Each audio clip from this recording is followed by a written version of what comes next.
Alright, okay, I am going on to the first topic of the day, okay, which is causes of inflation. If you forget everything that I have mentioned so far, okay, please do not forget this. I will be asking you, what are the causes? What are the types of inflation? When I ask that, I do expect these two answers: demand pull and cost push inflation. Okay, please put a star. Very, very important.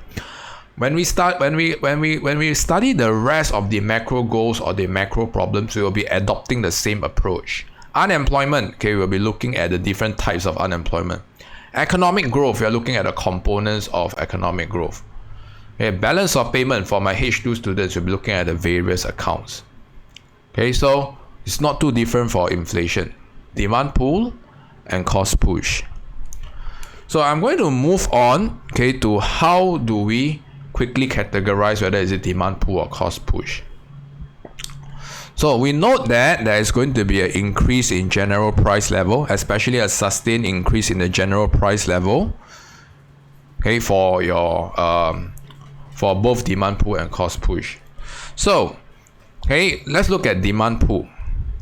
Okay, demand pull, we are looking at changes in your demand, right? It has to be related to demand. So, which direction of your AD will it be shifting in order to satisfy a sustained increase in your general price level? Okay, so quite obvious, it has to be a persistent rightward shift in the AD. Persistent rightward shift. So getting the direction right is exceptionally crucial. Okay? Later on, I'll go through the graphical illustration, but I just want you all to have a good sense of direction.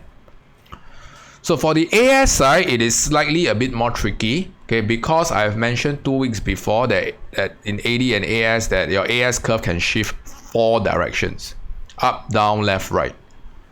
Okay, so you want to pay attention to which one is going to be shifting, SR or LRAS. If it is your SRAS, it has to be satisfied with what? Come, type it out. Okay, which direction should your SRAS curve be shifting?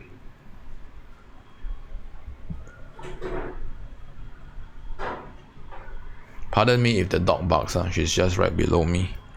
I was trying hard to keep her from the room, but because I'm recording. Yeah, so for inflation to happen, what must which direction will your SRAS? Okay, your Keynesian part of your AS curve has to shift upwards. Okay, likewise for your LRAS, okay, the classical part, it has to experience a leftward shift. And especially for AS curve, it's kind of tricky, so make sure you get the direction right. You need to identify the components correctly. Okay, so only these 3 circumstances will result in inflation to happen. Okay, later on when we learn deflation is the opposite of the rest, opposite of all of this. Is everyone clear so far? Direction? Alright, I'm going to move on to demand pull inflation.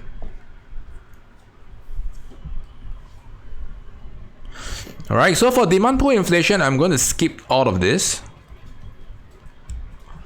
Okay, all these causes are not going to be covered today, okay, because I've covered 2 weeks back in AD and AS. Okay, so any components of AD that leads to an increase in CIGX minus M will satisfy the condition of inflation. So I'm going to cover the graphical illustration. Okay, I just want you all to pay attention to these 3 things. Okay, number 1, key assumption.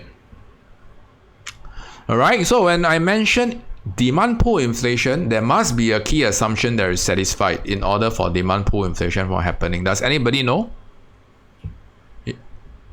What's the key assumption that must be satisfied?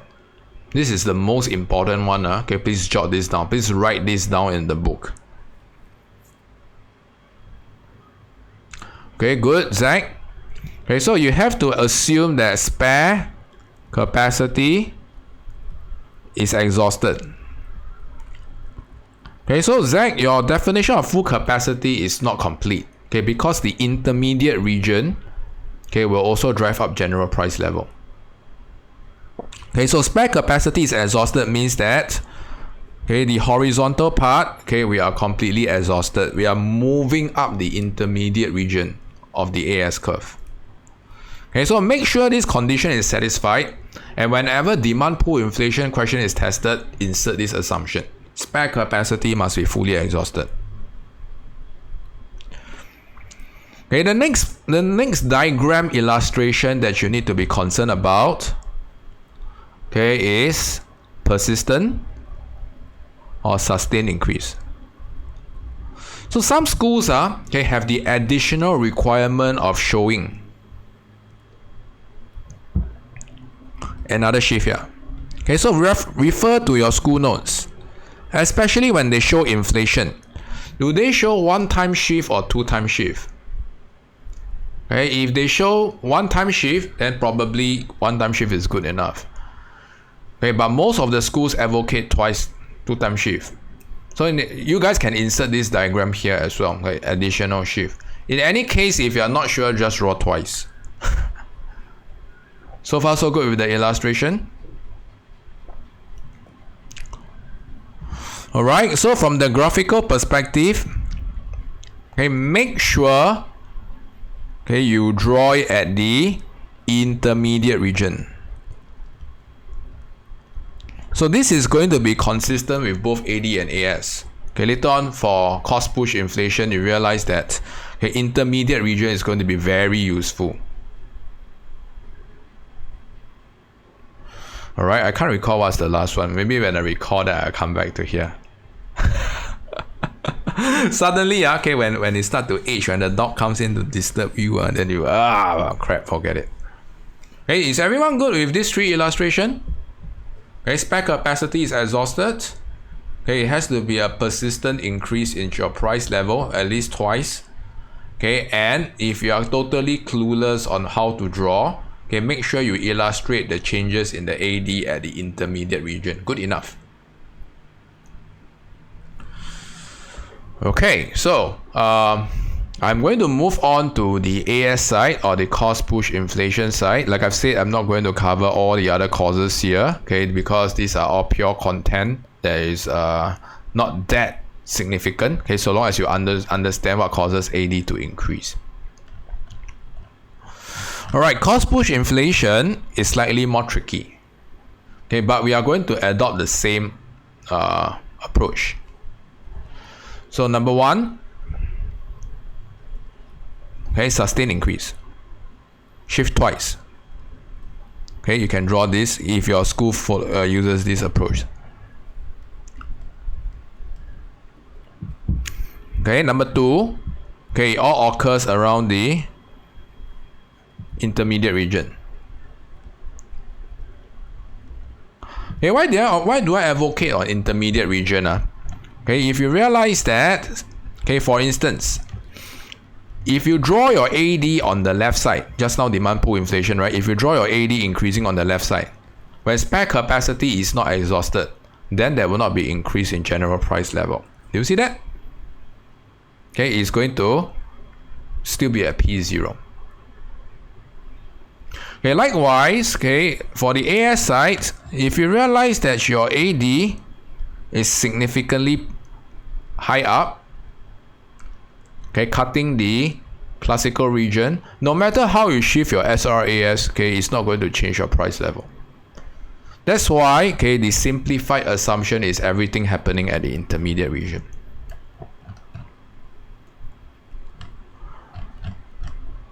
Okay, so I'm just going to quickly cover these two types of short run cost push inflation. Oh yes, okay, very important. Short run and long run cost push inflation.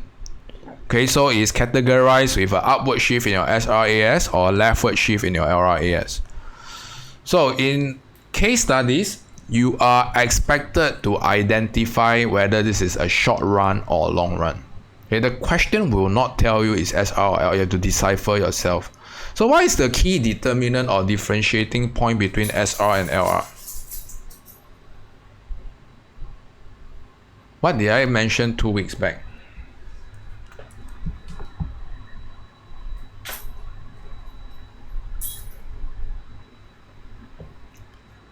No, I'm just praying very hard that my dog doesn't bark. If not, all of you will go deaf because my mic is blasted at the full.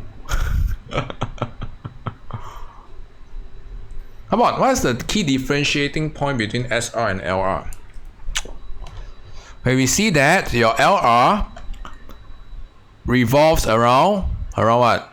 Changes in your full employment output, right? Okay, and your SR, okay, your full employment output does not change. So using this, okay, the simplified differentiating point that I have mentioned 2 weeks back, okay, is the differentiating point between cost of production versus factor of production. So you realize that if there is a change in cost of production, it's likely to be short run. For instance, changes in wage costs, changes in import costs, right? It does not affect your full employment output. Okay, whereas when you look at FOP, we are looking at permanent changes in your quantity and quality of FOP. Okay, so you have to differentiate the two. So I'm just going to cover these two. Okay, I'm not going to cover wage, I'm going to cover these two. Just now in the quiz, we actually realized that there's imported cost push inflation, right? Okay, so please make a mental note, okay, in this one. This one is the most widely tested cost push inflation. Whenever you see changes in price of energy, fuel, utilities, it is very highly likely that there is presence of cost push inflation, especially short run. Okay, when there is changes in your production costs. Because energy, fuel, utilities will affect your production costs, especially if you are importing them from other countries. Okay, so make a mental note. You have to be exceptionally sensitive to these three. All right. Last week, or rather earlier this week, Minister Wong mentioned something, right? Have you all caught up with the budget? Did you all stay in school to watch? Yeah, because it doesn't concern you. Okay, but I can assure you that it's going to concern you in a short while. So, if you read the headlines of the newspaper, what was mentioned by Minister Wong? It used to be Minister Heng, then it changed to Minister Wong as the finance minister. Come on, hey, this is current affairs. What is in the headline of newspaper?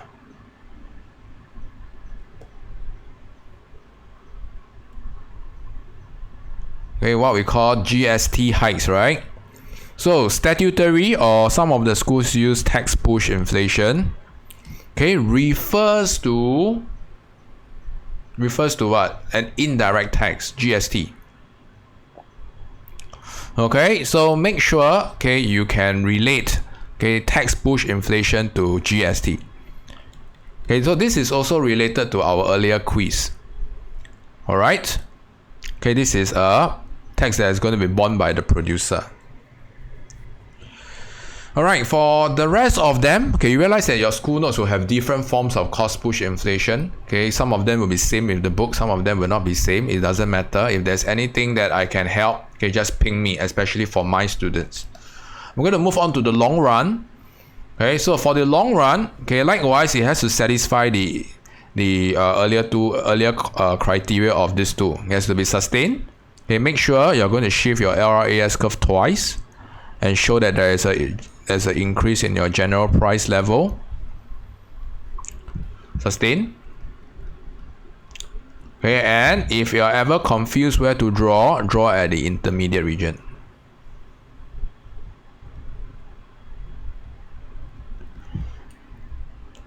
Right? So likewise, the extract or the preamble will not tell you that there is long run or rather there is cost push inflation that affects the LR-AS. So you have to decipher yourself, right? So the examples that I use here, okay, they are like natural disaster, okay, a war, Okay, this will deplete when people are killed, when factories are bombed. Okay, it will deplete your FOP. But there is actually one more that is widely used, okay, in modern days. Okay, so especially for my H2 students, you may want to write this down. Brain drain. Okay, so this is a concept that is used in globalization. My H1 students can also copy this down. Okay, because this is a very it's a global phenomenon. So what does brain drain means? Does anybody know what's brain drain?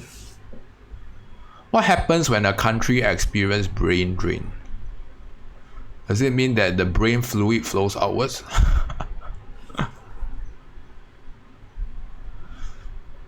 Okay, type out your understanding in the chat if you know. Okay, that's how you participate and how you improve. Okay, so if you are ever, just type out. The more you type, the more you will benefit from the program. Alright, so brain drain simply means that there is sorry Zach, okay, that is not that's a good shot, but it's not how brain drain works. So it simply means that there is an attrition or loss of the higher skilled workers, okay, from a country.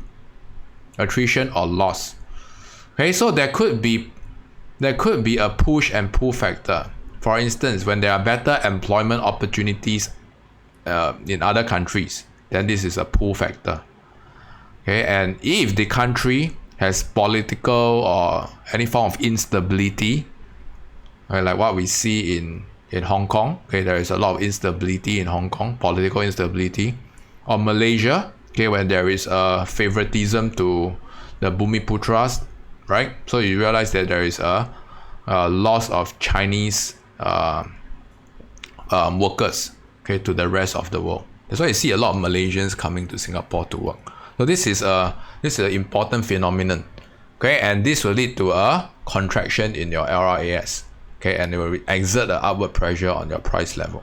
Is everyone clear how brain drain works? Yeah, so for my H2 students, I'll cover this in depth in the future. Put a mental note. Alright, so far I have covered the graphical illustration of demand pull and cost push. Are there any things that you guys are not sure that you want to ask me? So you realize that there are a lot of subtypes, okay, so especially for cost push inflation, don't be too daunted by that, okay, so long as you can identify this temporary and permanent, okay, then you can quickly relate to whether it affects short run and long run. So I'm going to move on to the more confusing part, okay, of cost of inflation. So